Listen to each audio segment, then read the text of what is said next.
মধ্যেই তোমাদের সামনে নতুন রূপে আসবো, তখন মা হয়ে আসবো। যখন অনেক কিছু নতুন নতুন ব্যাপার থাকবে তখন তোমরা আমার সঙ্গ দিও, আমার পাশে থেকো। এখনও তোমরা পাশে থেকো। এখন যে আমি তোমাদের সঙ্গে ভিডিও শেয়ার করতে পারছি না, এই ব্যাপারটাকে একটু প্লিজ তোমরা মানিয়ে গুছিয়ে নিও। আমি জানি তোমরা মানিয়ে গুছিয়ে নেবে, আমার পাশে থাকবে। আজকে সানডে, তাই আজকে সানডে স্পেশালে হচ্ছে চিকেন। তো এই অবস্থাতে করছি, আমি চিকেনটা করছি না মোটেও। মাকে বললাম তুমি একটু কাজ ছেড়ে আসো, আমি ততক্ষণ একটু নাড়ি, তারপর আবার চলে আসবো। তো তোমাদেরকে দেখাই, দেখো চিকেনটা মোটামুটি প্রায় কষা হয়ে এসেছে। এই দেখো চিকেনটা কষে এসেছে, তোমাদের সঙ্গে একটু শেয়ার করলাম অনেকদিন পরে। কালারটা কিন্তু ভালো এসছে, বলো বন্ধুরা? একটু পরে এই যে আলু ভাজাগুলো দিয়ে দেবো, আলুগুলো ভেজে রেখেছি। আর পেটের মধ্যে থেকে বলছে চিকেন খাবো চিকেন খাবো, আমি বুঝতে পারছি। একটুখানি ফিল করছি, লাফালাফি করছে চিকেনের গন্ধ শুকে। তো বলেই খেয়ে নেবো, কেন সব রান্না হয়ে গেছে। ডাল হয়েছে, মেথির শাক ভাজা হয়েছে, স্যালাড আর চিকেন, আর বেশি কিছু আজকে হয়নি। এখন মা একা হাতেই বেশিটা করে, তো বেশি কিছু এখন হয় না। আগে 5-6টা আইটেম হতো, এখন ওটা কমে 3 থেকে 4টে আইটেম হয়েছে, স্বাভাবিক কথা। আর আমি শুধু সবজি কেটে দিই, মা রান্না করে, এই হচ্ছে আমার কাজ সারাদিনে। তো কাটি বলে সময়টাও কাটে, জানো তো, না হলে সময়টাও কাটতো না। তো যাই হোক, চিকেনটা হয়ে গেলে তারপরে খেতে বসবো। তো চলো আবার পরে তোমাদের সঙ্গে দেখা হচ্ছে।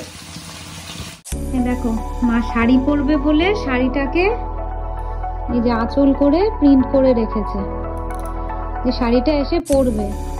শাড়িটা কে পরে আছে? এটা কে কে শাড়ির মধ্যে? শাড়ির মধ্যেও তোমার শুতে হবে? হ্যাঁ, শাড়ির মধ্যেও শুতে হচ্ছে? নতুন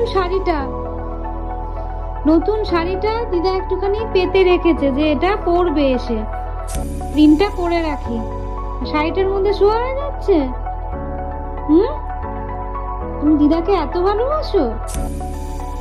এত ভালোবাসো দিদাকে? লাল দেখো ঘুমিয়ে গেছে, দেখাচ্ছে, উঠবে না। আচ্ছা ওঠো দেখি, ওঠো শাড়িটার থেকে, ওঠো ওঠো।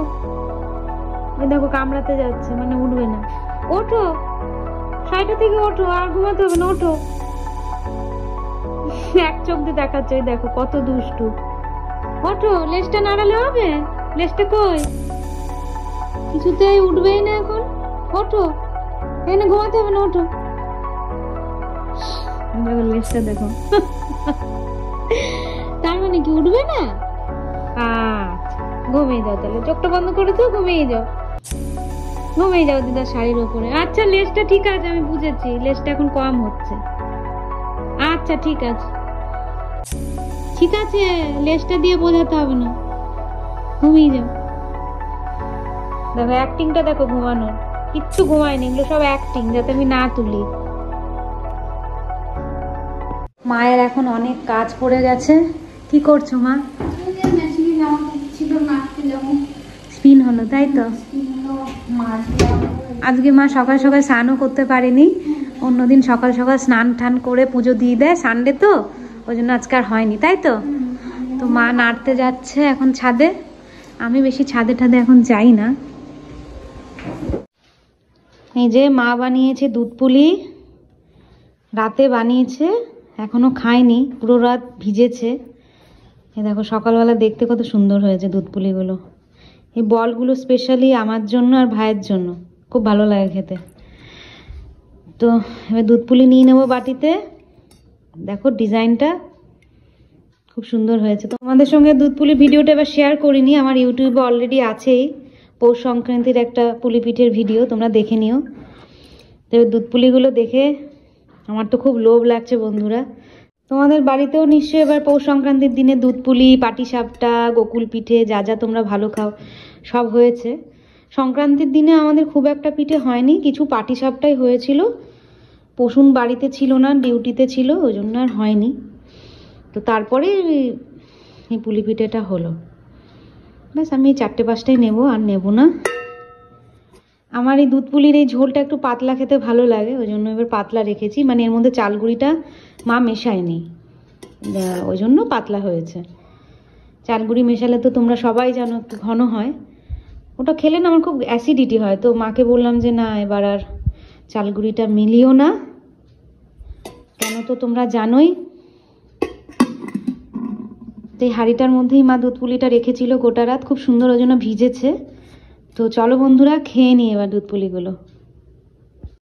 এই যে তোমাদের জন্য দিদা বানিয়ে দিয়েছে দুধ পুলি, এই দেখো। মা খাবে সঙ্গে, তোমরাও খাবে, খেয়ে নেবে। হ্যাঁ, ভালো করে খেয়ে বলবে কেমন হয়েছে দিদার বানানো দুধ পুলি। খেয়ে নিন, খেয়ে দেখি কেমন হয়েছে। মার তো খুব ভালো লাগছে, তোমাদের কেমন লাগছে জানাবে। হ্যাঁ, দুপুরবেলা জাকিয়ে ভালো মন্দ খেয়ে এখন একটু জানলার পাশে এসে বসলাম, আর ভাবলাম তোমাদের সঙ্গে দুটো কথা শেয়ার করি। এই দেখো, আমরাও খেয়ে দিয়ে রেস্ট নিচ্ছি। তো খাওয়ার আগে খাওয়ার পরে কিছু ওষুধ থাকে, এখন দিয়েছে আয়রন আর ভিটামিন, এই দুটো ওষুধ চলছে।